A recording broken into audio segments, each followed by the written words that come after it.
வணக்கம், welcome to my channel taste of Amma. இன்றைக்கி நான் ஒரு சிம்பிளான நாட்டுக்கோழி குழம்பு எல்லோரும் வச்சு சாப்பிட்ற மாதிரி செய்கிறேன். வாங்க எல்லோரும் எப்படி இருக்குன்னு பார்க்கலாம். எங்கள் வீட்டில் நாங்கள் இப்படி தான் செய்வோம். இது ஒரு கோழி, ஒரு 1.5 கிலோ இருக்கும் நாட்டுக்கோழி. வாங்கி ஏற்கனவே நான் ப்ரெஷர் குக்கரில் கொஞ்சம் மஞ்சத்தூள் போட்டு வேக வச்சு எடுத்துட்டேன். ஏன்னா நம்ம சமைக்கும் போது ரொம்ப லேட் ஆகும், அதுக்காக இப்படி செஞ்சு வச்சுருக்கேன். அதுக்கு நம்ம தேவையான ஒரு மசாலா அரைக்கலாம். ஒரு தக்காளி பழம், ஒரு 3 பூண்டு, சின்ன துண்டு இஞ்சி, கொஞ்சம் மல்லித்தழை, இது ஒரு பச்சை மிளகா, பெரிய வெங்காயம் இருக்குது, அதில் மீடியம் சைஸ் வெங்காயம் 1. இதெல்லாம் நம்ம எண்ணெயில் வதக்கிட்டு மிக்சியில் போட்டு அரைக்கணும். வாங்க எப்படின்னு பார்க்கலாம்.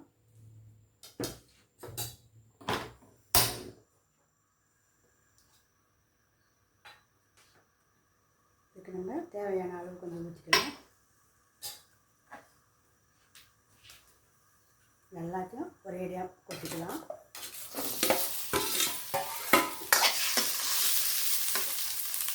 இது ரொம்ப சிம்பிளாக இருக்கும், ஆனால் சுவையாகவும் இருக்கும். எங்கள் வீட்டில் நாங்கள் இந்த மாதிரி தான் நாட்டுக்கோழி குழம்பு செய்வோம். ஒரு விதமாக நாட்டுக்கோழி குழம்பு செய்கிறாங்க. இந்த மாதிரி நீங்கள் ட்ரை பண்ணி பாருங்கள்.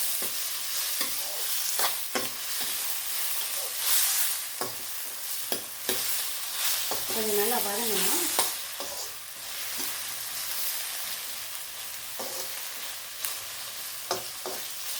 நம்ம மிக்சியில் போட்டு அரைச்சிட்டாலும் மறுபடியும் நம்ம இதை எண்ணெயில் வதக்க தான் போகிறோம். அதனால் ரொம்ப வதங்கணும்னா ஒரு பாதி பாகம் வதங்கா போதும்.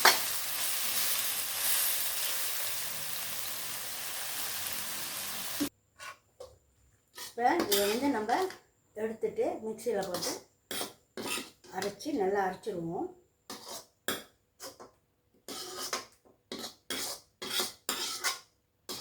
நான் மிக்சியில் அரைச்சிட்டு காமிக்கிறேன். வாங்க, இந்த மாதிரி அரைச்சி எடுத்து வச்சுக்கணும். இப்போ அடுத்து ஒன்று நம்ம செய்ய வேண்டியிருக்கு.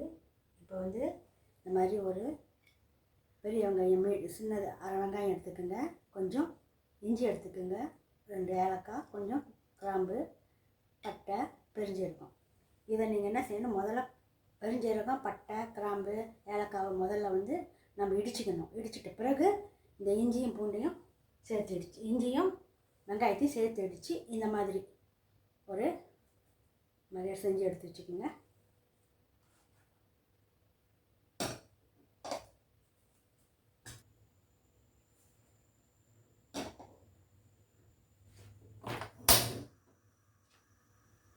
இப்போ நம்ம சமைக்கலாம். நான் 2 கரண்டி எண்ணெய் ஊற்றிக்கிறேன். எந்த எண்ணெய் வேணாலும் நீங்கள் சேர்த்துக்கலாம்.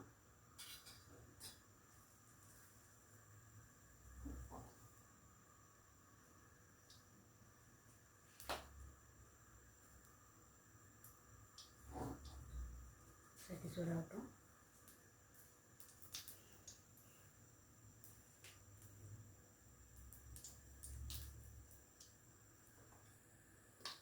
பட்டை, பெருஞ்சீரகம், அன்னாசிப்பூ, கிராம்பு, ஏலக்காய், ஒரு 5-6 காஞ்ச மிளகாய்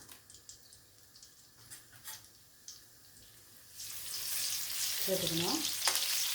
இப்போ பொரிஞ்சிடுச்சுன்னா நம்ம வெங்காயம் சேர்த்துக்கலாம். பொரிட்டும்.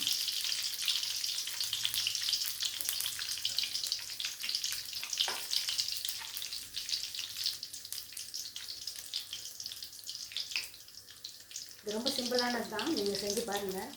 எங்கள் வீட்டில் நாங்கள் செய்வோம். அதான் நாட்டுக்கோழி குழம்பு நிறையா விதமாக செய்கிறாங்க. நல்லா டேஸ்ட்டாக இருக்குது பார்க்க. இப்படி ஒரு சிம்பிளாக செஞ்சு பாருங்கள்.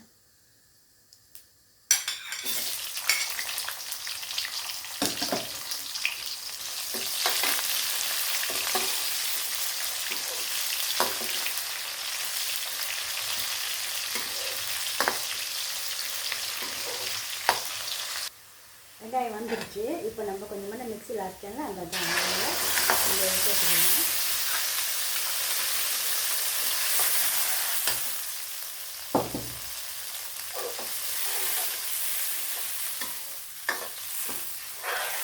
கொதி வரணும்.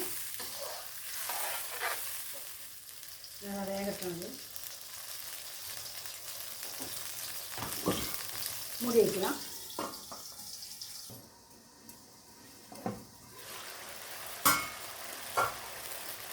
இப்போ வந்து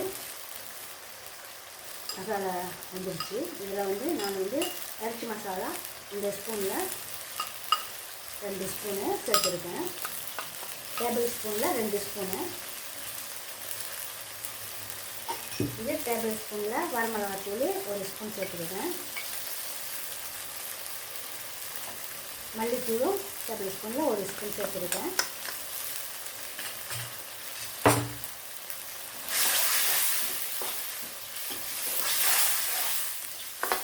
இதெல்லாம் நல்லா வேகணும்.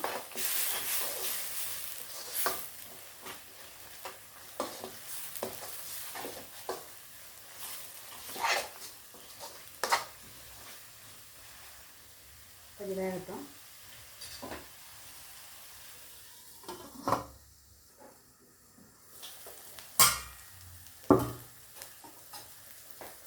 மசாலா வந்து கொஞ்சம் இதாக இருக்குது. அதனால் நம்ம என்ன செய்கிறோம், இந்த கோழி அரைச்சி தண்ணி எடுத்து அதை நம்ம கொஞ்சம் சேர்த்துக்கலாம்.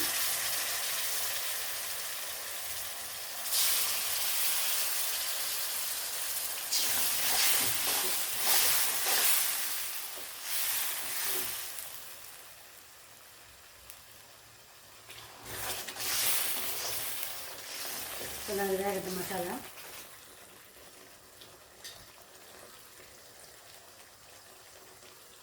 கொஞ்ச நேரம் மசாலா வேகட்டும்.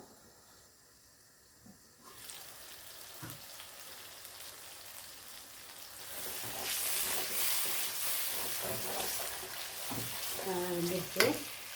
இதில் வந்து கொஞ்சம் கருப்பொடியும் கொத்தமல்லியும் சேர்த்துக்குவோம். அதோட கொஞ்சம் உப்பையும் சேர்த்துக்குவோம். எல்லாம் நல்லா வேகட்டும். மூடி வச்சுருவோம்.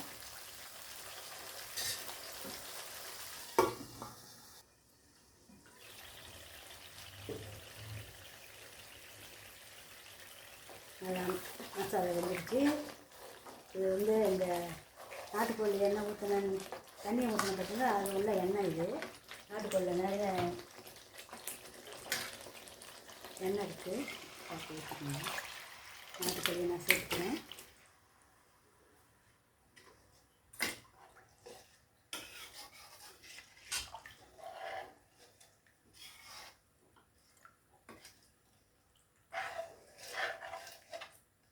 இது வந்து ஒரு அளவு எண்ணோட உங்களுக்கு வேணும்னா இன்னும் கொஞ்சம் கூட தண்ணியோ இல்லை குறைக்கணுன்னா நீங்கள் மசாலாலாம் குறைச்சிக்கலாம். கொஞ்ச நேரம் கொதிக்கட்டும்.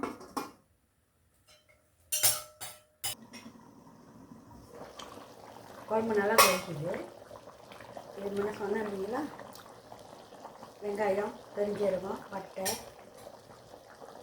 கிராம்பு, ஏலக்காயெல்லாம் இடிக்க சொன்னால அதை எப்போ நம்ம இதில் தான் சேர்க்கணும்.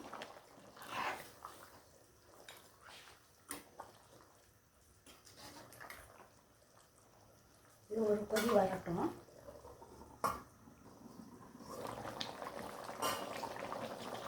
எல்லாம் போட்டு கொதி வந்துடுச்சு. இப்போ நான் வந்து தேங்காய் பால் சேர்த்துக்கிறேன்.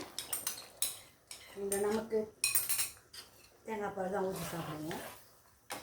வேண்டான்னா நீங்கள் ஊற்றிக்க வேண்டாம். இது ரொம்ப ஆப்ஷனல். உங்களுக்கு விருப்பம்னா ஊற்றலாம், வேண்டாம்னா வேணாம். மூடி வச்சுக்கலாம். குழம்பு நல்லா கொதிக்குது. வாசமும் நல்லா இருக்குது. கருப்பில் கொத்தமல்லி தூக்கலாம். அவ்வளோதான், முடிஞ்சு போச்சு. உங்களுக்கு இந்த ரெசிபி பிடிச்சிருந்தா செஞ்சு பாருங்கள். ரொம்ப நல்லாயிருக்கும். உங்களுக்கு இந்த வீடியோ பிடிச்சிருந்தா ஷேர் பண்ணுங்கள், லைக் பண்ணுங்கள், சப்ஸ்கிரைப் பண்ணுங்கள். இந்த வீடியோ பார்த்துக்கு ரொம்ப நன்றி.